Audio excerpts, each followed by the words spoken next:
नमस्कार, मी सौ सुरभी समीर भाटकर. आज आहे आमच्या ट्रिपचा 17वा दिवस आणि दिनांक आहे 31 मे 2026. पुन्हा तुम्ही म्हणाल की एकाच टाईपचे कपडे घालून म्हणजे मी करते, तर खरोखर मी तसंच करते. कारण त्या दिवशी राम मंदिर दर्शन करून आल्यावरती आम्ही खूप थकलेलो, कारण खूप चाललेलो, जेवलो आणि झोपलो. त्यामुळे मी विसरून गेली की सांगता करायची आहे. आणि कालही तसंच झालं, म्हणून मी आज करते गाडीतून सांगता. आणि आत्ता आम्ही म्हणजे कालचं सांगायचं झालं तर काल सकाळी खरंच सगळे थकलेले होते चालून, पण तरी पण जायचं होतं. म्हणून मग आम्ही ज्यांच्याकडे राहिलेलो, जे होमस्टे होतं पारिजात होमस्टे, त्या आंटींनी आम्हाला एक नंबर दिलेला. एक गाईड होते तिकडचे, लोकल गाईड. म्हणजे ते प्रॉपर त्यांना आवड म्हणून ते हे सगळं करत होते. म्हणजे तुम्ही बाहेर रस्त्यावरती जेव्हा जाल तेव्हा तुम्हाला गाईड हवं आहे का सगळं सांगतो असं करणारे ते नव्हते. त्यांनी मनापासून जी काही माहिती सांगितलेली ती सगळी सांगितलेली. मग त्यांच्याशी आमची भेट झाली. ते सकाळी त्या होमस्टेला आले, ओळख झाली आणि सकाळी आम्ही काही ठिकाणं फिरणार होतो. ती गाडीतून फिरायची होती अर्टिगामधून, कारण ती थोडीशी 10 किलोमीटर आणि तिथून पुन्हा 5 किलोमीटर अशा अंतरावर होती. त्यामुळे मग त्यांनी त्यांच्या परिचयातलं अजून एक गृहस्थ आहे, त्यांची गाडी अर्टिगा सांगितली. आणि आम्हाला जे गाईड म्हणून आलेले अभिषेक त्रिपाठी, त्यांनी खूप छान माहिती दिली. आम्ही पहिलं सकाळी निघालो जेव्हा साधारण 10:30 वाजता निघालो आणि आम्ही ब्रेकफास्ट वगैरे केला, सगळं आवरलं. ॲज युज्युअल आमची गार्गी येईपर्यंत 10-15 मिनटं गेले. त्याच्यानंतर मग आम्ही निघालो आणि मग नंतर पहिलं त्यांनी आम्हाला दिलं गुप्तार घाट. म्हणजे अशी मान्यता आहे गुप्तार घाटची की राम आणि लक्ष्मण आणि त्यांचे इतर भाऊ, त्यांनी त्या गुप्तार घाटची जी नदी आहे त्या नदीतून त्यांनी म्हणजे स्वतःला तिकडे समाधी घेतली, जलसमाधी घेतली, अशी इकडच्या लोकांची मान्यता आहे. आणि त्यांनी ती म्हणजे खरंच आधी हे आम्हालाही माहीत नव्हतं, पण जेव्हा त्यांनी सांगितलं तेव्हा हे माहीत झालं. मग तिथे अजून एक देऊळ आहे, शरयू मातेचं देऊळ, शरयू नदीचं. त्या देवळाचं दर्शन घेतलं. तिथे बोटिंग वगैरे पण करायला आहे, खूप काही करायला आहे, पूजा वगैरे. पण ते काही आम्हाला काही करायचं नव्हतं. आम्ही नॉर्मल फक्त सगळीकडे फिरलो, दर्शन घेतलं आणि मग आम्ही तिथून निघालो. तिथून निघाल्यावरती ते जे होते अभिषेक त्रिपाठी, त्यांनी आम्हाला एक सूर्यकुंड मंदिर म्हणून आहे, तिथूनच एक 7-1 किलोमीटर असेल, तिथे त्यांनी सांगितलं की जाऊया. म्हणजे ती पण अशी मान्यता आहे की तिथे रामाचा जन्म झालेला आहे. सूर्यदेवता तिकडे येऊन 1 महिन्यासाठी वास्तव्य केले. आणि तेव्हा ते तिकडे गेलो, तिथे आई वरती आल्या नाहीत. मी पण हो की नाही, जाऊ की नको असं करत होती, कारण चप्पल थोडं खाली काढायचं होतं आणि भयंकर ऊन होतं, भयंकर ऊन होतं. आणि आम्हाला त्या उन्हामध्ये पायऱ्या थोडेसे चढून वर जायचं होतं. सगळेच रस्ते जे पायऱ्या तापलेल्या होत्या, तरी पण मग आम्ही गेलो, वरती दर्शन घेतलं. त्याची पण अशी मान्यता आहे इथल्या लोकांची की तिथे म्हणजे इथल्या लोकांची म्हणजे ज्यांना माहिती आहे त्यांना माहीतच असेल, पण आम्हाला तर हे सगळं काल कळलं की तेव्हा त्या गाईड दादा म्हणजे आहेत दादा, त्यांनी सांगितलं की सूर्यदेवता तिथे येऊन 1 महिना राहिलेले तेव्हा. आणि तेव्हा त्यांच्या म्हणजे आठवणीमध्ये ते मंदिर तिथे होतं बांधलेलं. ते आता कालांतराने सगळं ते चेंजेस होत जागा तीच आहे, मंदिराचं थोडंसं आपण करतो डागडुगी वगैरे म्हणतो तसं ते करून तिथे आहे. तिथे एक असं छानपैकी तळं पण होतं आतमध्ये, पण तिथे काय आम्ही खूप ऊन असल्यामुळे गेलो नाही. आणि मग तिथे थोडा वेळ थांबून पुढे मग आम्ही निघालो. अजून एखाद 2 पॉईंट करू शकलो असतो, पण 12:30 वाजलेले आणि आम्हाला तेव्हा आता उन्हामध्ये फिरायचं नव्हतं. म्हणून मग आम्ही असं ठरवलं की बाकीचे पॉईंट मग संध्याकाळी करायचे. म्हणून मग साधारण 1च्या आसपास आम्ही होमस्टेला आलो. सकाळी नाश्ता थोडा उशिरा झाल्यामुळे कोणाला भूक नव्हती. त्या काकींनी आम्हाला आम्ही म्हणजे ऑर्डर दिलेली होमस्टेच्या, आमच्या जे स्टेचे जे पैसे होते त्याच्यामध्ये नाश्ता किंवा चहा काही इन्क्लूड नव्हतं. मग आम्ही त्यांना सांगितल्यामुळे त्यांनी आम्हाला आलू पराठे करून दिलेले, आलू प्याज पराठे. ते खाल्लेले होते आम्ही सगळ्यांनी, त्यामुळे पोट तसं भरलेलं होतं. मग आम्ही ठरवलं की तिथे स्विगी झोमॅटो सगळं येतं, तर त्यामुळे जे काय असेल ते आपण नंतर भूक लागली का स्विगी झोमॅटोवर मागवू. तसं पण आता खूप दिवस तिकडे देऊन डाळ भात आणि तिकडचं जेवण जेवून उत्तराखंडचं थोडंसं गार्गीला पण कंटाळा आलेला आणि इथे तर कुठे काही नॉनव्हेज मिळत नाही. म्हणून मग आम्ही विचार केला की पिझ्झा मागवायचा.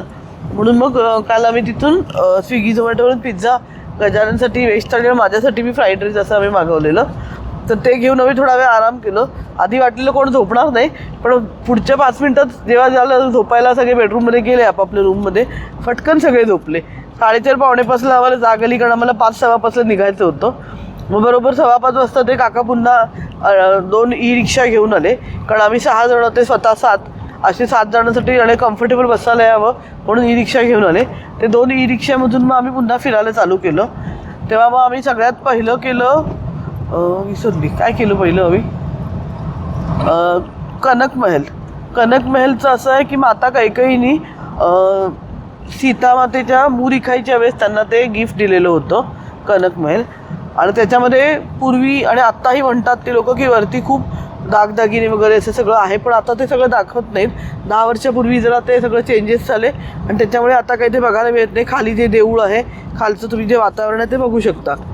आणि कनक महल जो आहे तिथे बरोबर त्याचा जो दरवाजा आहे, मुख्य दरवाजा, त्याच्याबरोबर समोर एका थोडंसं उंचावरती शबरी देवीची म्हणजे शबरी मातेची पुतळा आहे किंवा मूर्ती म्हणू शकता तुम्ही. म्हणजे ते असं म्हणतात की जेव्हा सकाळी त्या कनक महलचे दरवाजे उघडतात तेव्हा सगळ्यात पहिलं समोरच्या मूर्तीला शबरी देवी आणि शबरी देवीला समोरची मूर्ती असं एकमेकांचं ते दर्शन घेतात. तर मग ते बघितलं. त्याच्यानंतर तिथून चालत आम्ही पुढे दशरथ महल आहे तिथे गेलो, ते सुद्धा बघितलं. सगळं बघून तर छान आहे, म्हणजे आपल्या भारतातच बघण्यासारखं खूप आहे. आणि मान्यता म्हणा किंवा आपला विश्वास म्हणा जे काही आहे ते खूप खरंच चांगलं आहे.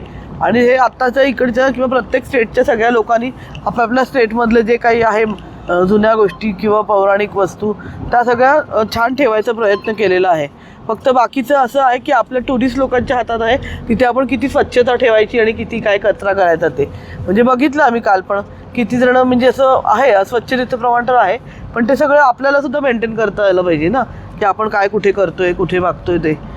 त्याच्यानंतर आम्ही कनक महल बघून झाल्यावरती आम्ही गेलो. ॲक्च्युली जायचं होतं हनुमानगडीला. हनुमानगडी आम्ही मागे 3 वर्षापूर्वी आलेलं तेव्हाही केलेलं, तेव्हाही तिथे खूप गर्दी होती. पण काल जेव्हा आम्ही चौकशी केली जायचे म्हणजे आमच्यासोबत जे अभिषेक दादा होते त्यांनी आधीच त्यांच्या एका माणसाला तिथे पाठवून विचारलेलं, तर खूप म्हणजे खूप गर्दी होती. जे पाठच्या साईडनी सिनियर सिटीजन्सला जायला वगैरे एक अजून पाठच्या साईडनी डोअर आहे तो तर त्यांनी काल बंदच केलेला होता. आणि फ्रंट साईड जे आहे म्हणजे पुढच्या साईडने आपण जिथून जातो तिथून जायला कमीत कमी 3 ते 4 तास लागले असते असं ते बोलले. मग आम्ही म्हटलं की ठीक आहे हनुमानगडी आपण असं स्किप करूया. मग आम्ही हनुमानगडी स्किप करायचं ठरवलं. पण दशरथ महलच्या इथून आम्हाला बाहेर पडताना त्या हनुमानगडीचं वरचा जो आपलं कळस आहे तो आणि झेंडा त्या दादाने तिथून दाखवला. आम्ही तिथूनच पाया पडलो. तिथून मग नंतर आम्ही गेलो लता मंगेशकर चौक. लता मंगेशकर चौक हे आत्ता एक नवीन तिकडचं आहे बनवलेलं. म्हणजे तिकडे एक नवीन अट्रॅक्शन किंवा लता मंगेशकरच्या आठवणीमध्ये त्यांनी एक तो चौक आहे तिथे तंबोराचं एक मोठं स्टॅच्यू आहे आणि त्याला त्यांनी लता मंगेशकर चौक दिलेलं आहे असं नाव. त्याच्या बाजूलाच थोडं पुढे एक साधारण 100-150 मीटरवरती एक हॉटेल आहे. ते काकांनी सांगितलं इथे तुम्हाला चहा वगैरे चांगली मिळेल, दादांनी सांगितलं म्हणजे. मग आम्ही तिकडे गेलो, चहा प्यायलो, लिट्टी चोखा खाल्लं. ती इकडची जी फेमस डिश आहे ती छान होती, खरंच छान होती. मला पुन्हा एकदा घ्यायचा मूळ झालेला पण म्हटलं रात्री जेवण नाही देणार. नंतर 1-2 समोसे घेतले आम्ही आणि मग तिथून निघालो. तिथून गेलो समोरच त्या रस्ता क्रॉस केल्यावरती राम की पौडी म्हणून आहे. ते आता ज्यांनी कधी अयोध्याला दर्शन दिलं असेल त्यांना ते माहीत असेल. म्हणजे असं एक थोडं पायऱ्या उतरून आपण खाली गेलो काय एक असं गार्डनच म्हणू शकतो त्याला, गार्डनसारखं आहे. पण ते घाट आहे तिथे मध्ये पाणी येतं, पण आता ते गरमीमुळे पाणी कमी होतं. पण माझे आणि आईंचे खूप पाय दुखत होतं मग आम्ही दोघी गेलो नाही. आम्ही रिक्षावर बसलेलो. फक्त गजानन, गार्गी, साक्षी आणि समीर गेलेले.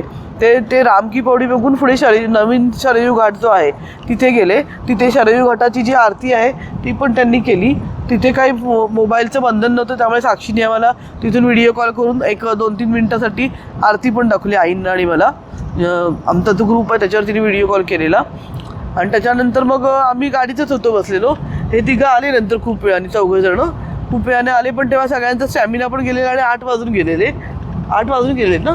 त्याच्यानंतर त्या दादाने विचारलं तुम्हाला अजून काय बघायचं आहे का, पण आम्ही म्हटलं नको आता आम्ही जातो. उद्या आम्हाला उद्या आम्हाला वाराणसीसाठी निघायचं आहे. तिथे अजून एक नागनाथ का नागेश्वर मंदिर असं काही होतं ते बघायला जायचं होतं. पण त्याचं टायमिंग म्हणजे ते म्हणतात की रात्री 8 नंतर किंवा 8:30 नंतर ते सगळं बंद होतं, म्हणून मग तिथे नाही गेलो आम्ही. पण जाताना एक बडा हनुमान म्हणून जो आमच्या होमस्टेचा रस्ता होता त्याच्यावर एक बडा हनुमान म्हणून मंदिर होतं. तर ते आम्ही उतरलो नाही, असंच रिक्षातूनच बघितलं. कारण आतमध्ये पण हनुमानाची मूर्ती होती आणि त्याचा जो दरवाजा होता मुख्य दरवाजा त्याला असं उभा पूर्ण हनुमान होता असं त्या मूर्तीला मोठा. मग आम्ही ते बघितलं आणि रिक्षातूनच पाया पडलो. आणि मग आमच्या होमस्टेला पोहोचेपर्यंत आम्हाला साधारण 9 वाजले, कारण खूप लांब होतं. गल्लीमधून असं पास होत होतो मी. अयोध्या जंक्शन आहे रेल्वे स्टेशन, तिथून आम्ही पुढे गेलो आमच्या होमस्टेला. मग तेव्हाही कोणाला भूक नव्हती कारण इकडे तिकडे थोडं खाणं झालेलं होतं. मग तेव्हाही आम्ही असंच ठरवलं की रात्री आपण काहीतरी भूक लागल्यावर ऑर्डर करू. मग थोडं फ्रेश झालं, सगळ्यांनी आराम केला आणि मग रात्री पुन्हा साक्षीने ऑर्डर केली. तेव्हा मग आम्ही रात्री आमचं जेवून घेतलं आणि लगेच परत झोपून घेतलं, कारण आज सकाळी आम्हाला लवकर उठून आज सामान आम्ही पहिल्यांदा या ट्रिपमध्ये आमच्यावरती ठेवलेलं आहे, कॅरियरवरती गाडीवर. कारण आता आम्ही चौघंच होतो म्हणून आम्ही सामान पाठी ठेवत होतो. आता आम्ही 6 जण आहोत, 2-2-2 अशी बसलेलो आहोत. त्यामुळे सामान आमचं सगळं वरती ठेवलेलं आहे, फक्त वाराणसीपर्यंत. वाराणसीनंतर मग पुढचा प्रवास आम्ही सांगूच पुढच्या ह्याच्यामध्ये. आणि मग असा होता कालचा आमचा पिकनिकचा दिवस, दिनांक 31 मेचा. धन्यवाद. जय हिंद, जय महाराष्ट्र.